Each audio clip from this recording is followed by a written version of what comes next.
Hello friends, ये है इस ड्रामे का पार्ट 5। अगर आपने इस ड्रामे के पिछले पार्ट्स नहीं देखे तो लिंक डिस्क्रिप्शन में दे दिया है। यानशु हॉस्पिटल आती है और टेस्ट करवाने के बाद सोचती है कि रिपोर्ट्स के रिजल्ट आने में आधा महीना लग जाएगा। मुझे नहीं पता कि मैं कब तक जिंदा रह पाऊंगी। तभी डॉक्टर ली आता है और कहता है कि यानशु तुम यहाँ। यानशु कहती है कि तुम तो न्यांशी के डॉक्टर हो ना। डॉक्टर ली कहता है कि इससे कोई फर्क नहीं पड़ता कि मैं किसका डॉक्टर हूँ। इम्पोर्टेंट बात यह है कि हम दोनों हाई स्कूल में मिले थे, क्या तुम्हें याद है? यानशु सोच रही होती है, तभी वहाँ न्यांशी आती है, साथ फूचेन भी होता है। न्यांशी कहती है कि मैंने सुना है तुम दोनों एक दूसरे को जानते हो। यानशु, तुम्हें डॉक्टर ली के साथ नहीं होना चाहिए। यानशु कहती है कि मैं जिसके साथ भी हूँ इससे तुम्हारा कोई लेना देना नहीं। न्यांशी कहती है कि यानशु तुम गलत समझ रही हो। मुझे अफसोस है कि फूचेन ने तुम्हें मेरा सब्स्टिट्यूट समझा, लेकिन अब मैं तुम्हारे लिए खुश हूँ। तुमने अपने दिल में किसी और को जगह दे दी। यानशु कहती है कि ओह, कुछ लोगों को ये नहीं पता कि कौन किसकी सब्स्टिट्यूट है। ये बोलकर वो उसे ब्रेसलेट दिखाती है तो न्यांशी कहती है ये तो फू फैमिली का हेयरलूम जड ब्रेसलेट है, ये तुम्हारे पास क्या करा है? यानशु कहती है कि अब मैं तुम्हें कैसे समझाऊं, होने वाली सासू माँ ने इसे मेरे हाथ पर पहनाने की जिद की, मैं क्या कर सकती हूँ? ये बोलकर उसे चिढ़ाने लगती है और कहती है कि ये कंगन कितना बड़ा और भारी है, मुझसे तो संभाला ही नहीं जा रहा, हाथ में तो दर्द होने लग गया है। फूचेन उसका हाथ पकड़कर साइड पर ले जाता है और कहता है कि चूंकि तुमने फू फैमिली की बहू का कंगन पहना हुआ है तो तुम्हें हमारी फैमिली की रिस्पेक्ट का ख्याल रखना होगा और लड़कों से दूर रहना होगा। यानशु कहती है कि फूचेन, मैं तुमसे एक सवाल पूछना चाहती हूँ। फूचेन कहता है हाँ पूछो। यानशु कहती है कि एक इंसान के कितने हाथ होते हैं? फूचेन सोचता है कि ये कैसा सवाल है। तभी यानशु थोड़ा पीछे हटती है और फिर जंप मारकर फूचेन को जोरदार थप्पड़ दे मारती है और कहती है कि आज के बाद अगर तुम अपनी इस माशूका के साथ मेरे सामने आए तो मुझे जवानी में बेवा होने में कोई एतराज नहीं। ये बोलकर न्यांशी को धक्का मारकर डॉक्टर ली का हाथ पकड़कर चली जाती है। नेक्स्ट सीन में न्यांशी मॉम को बताती है कि यानशु के पास वो फैमिली का हेयरलूम ब्रेसलेट कैसे आया। मॉम कहती है कि फिक्र मत करो, तुम बस फूचेन के दिल पर कब्जा कर लो, इससे फर्क नहीं पड़ता कि वो ब्रेसलेट किसके पास है। भले ही उसे वो ब्रेसलेट मिल गया लेकिन उसे मिसेस फू की पोजीशन कभी नहीं मिल पाएगी। न्यांशी कहती है लेकिन मॉम, कुछ दिनों से फूचेन यानशु में दिलचस्पी ले रहा है, अगर उसे पता चल गया कि उसे बचाने वाली यानशु थी तो वो उसके पास चला जाएगा। मॉम कहती है कि ऐसा नहीं हो सकता, फूचेन हमारी फैमिली की लाइफ लाइन है। न्यांशी कहती है कि मैं फूचेन को ये सच कभी पता चलने नहीं दूंगी, अगर उसे पता चल गया तो मेरे सालों की मेहनत बर्बाद हो जाएगी।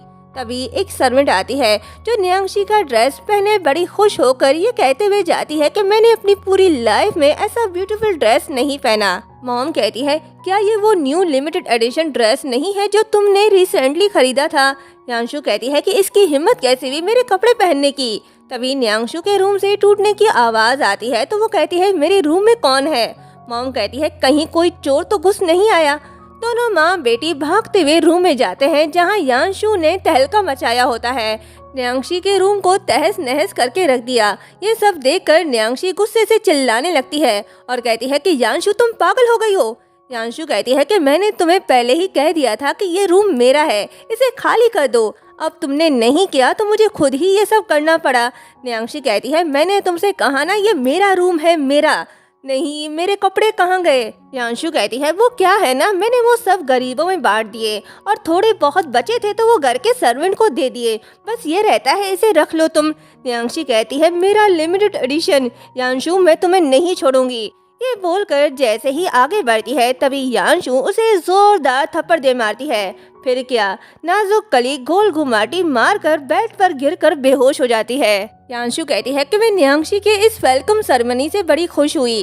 तभी मिस्टर सू आता है और लाडली बेटी को बेहोश देखकर यानशु से कहता है कि ये तुम क्या करी हो? यानशु कहती है कि ये मेरा घर है, अगर आपने मुझे नाराज किया तो मैं आपको पहली फुर्सत में यहाँ से निकाल दूंगी। मैं जानती हूँ कि कुछ समय से कंपनी को कुछ इश्यूज का सामना करना पड़ा है, क्या आप डिफिकल्ट से निपटने के लिए फूचेन के साथ कोऑपरेशन करना चाहते हो? मिस्टर सू कहता है कि मेरे मामलों में इंटरफेयर मत करो, तुम किस तरह की बेटी हो? आखिर मैंने तुम जैसी बेटी को कैसे जन्म देने दिया? यांशु कहती है कि इससे फर्क नहीं पड़ता कि मैं आपकी बेटी हूँ या नहीं। जरूरी बात यह है कि मिसेस फू मुझे ही अपनी घर की बहू मानती हैं। क्या आप चाहते हो कि मैं आपकी हेल्प करूं? ये बोलकर उनके पास जाती है और कहती है कि तुम सब अभी के अभी मेरे घर से निकलो। मिस्टर सू के पास कोई रास्ता नहीं होता। वो अपनी लाडली बेटी को उठाकर वहाँ से चले जाते हैं। नेक्स्ट डे यांशु डॉक्टर ली से मिलने जाती है। डॉक्टर ली बड़े प्यार से उसके सामने कॉफी रखता है तो ये देखकर यांशु सोचती है कि मेरी मॉम के मरने के बाद से किसी ने भी मेरे साथ इतने अच्छे से ट्रीट नहीं किया। फिर कहती है कि मैंने तुम्हें यहाँ सॉरी कहने के लिए बुलाया है। पिछली बार मेरी वजह से तुम्हें उन सब में इन्वॉल्व होना पड़ा। डॉक्टर ली कहता है नहीं तो तुम्हारा फेक बॉयफ्रेंड बनना ये तो मेरे लिए एजाज की बात है। फिर उससे शर्माते हुए पूछता है कि क्या नेक्स्ट वीक तुम फ्री हो? मैं एक बहुत ही अच्छा कैंपिंग जगह जानता हूँ। यांशु कहती है तुम्हारी गर्लफ्रेंड तुमसे बहुत खुश होगी। डॉक्टर ली कहता है कि मेरी कोई गर्लफ्रेंड नहीं, मुझे आज तक किसी से प्यार नहीं हुआ। ये सुनकर यांशु पहले तो हंसती है, फिर इमोशनल होकर कहती है कि सॉरी मेरे पास टाइम नहीं। डॉक्टर ली कहता है कोई बात नहीं, नेक्स्ट टाइम। तभी यांशु को फू चैन का कॉल आता है। वो उससे कहता है कि तुम्हारी हिम्मत कैसे हुई दूसरे लड़कों से मिलने की? यांशु कहती है तुम मेरा पीछा कर रहे हो। ये बोलकर इधर उधर उसे देखने लगती है। फू चैन कहता है कि ये कॉफी शॉप मेरी मॉम का है, मैं सर्विलेंस देख सकता हूँ। यांशु कहती है तुम तो कमाल के निकले। फू चैन कहता है जल्दी नीचे आओ, मैं रोड साइड पर तुम्हारा इंतजार कर रहा हूँ। और हाँ, मैं तुम्हें बताना भूल गया कि जिस हॉस्पिटल में डॉक्टर ली काम करता है वो भी हमारा है, मैं उसे किसी भी समय नौकरी से निकाल सकता हूँ। धमकी सुनकर यांशु कॉल रख देती है और डॉक्टर ली से कहती है कि सॉरी डॉक्टर ली, मुझे अभी कुछ इम्पोर्टेंट काम है, मैं तुमसे फिर कभी मिलूंगी। डॉक्टर ली पूछता है क्या तुम किसी प्रॉब्लम में हो? यांशु कोई जवाब नहीं देती। वहाँ से निकल कर फू चैन के पास जाती है और कहती है कि तुम मुझसे चाहते क्या हो? फू चैन कहता है कि डॉक्टर ली से दूर रहो। यांशु कहती है कि तुम्हें मेरी इतनी फिक्र क्यों? फू चैन कहता है क्या तुमने सुना नहीं, तुम्हें डॉक्टर ली से दूर रहना है। यांशु कहती है कि मैंने नहीं सुना।